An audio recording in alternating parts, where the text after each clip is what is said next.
Hello guys and welcome to this video. Today I will show you how to cancel your Adobe Creative AI subscription. So guys, let's get started. First, open your Adobe Creative account, and after that scroll down, go to setting guys. After that scroll down, you find guys this option, cancel my subscription. Just click this option, click cancel my subscription.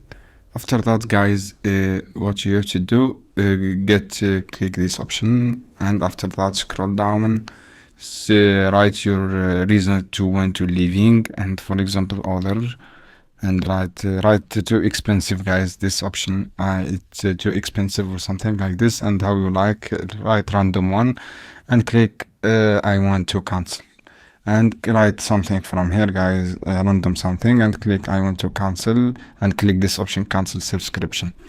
This is how you can do guys. This canceling you was successfully cancelled, and I hope guys this video helpful for you. Then don't forget to give like and share this video for more content, and any question guys down below to comment, and I will answer your question as soon as possible.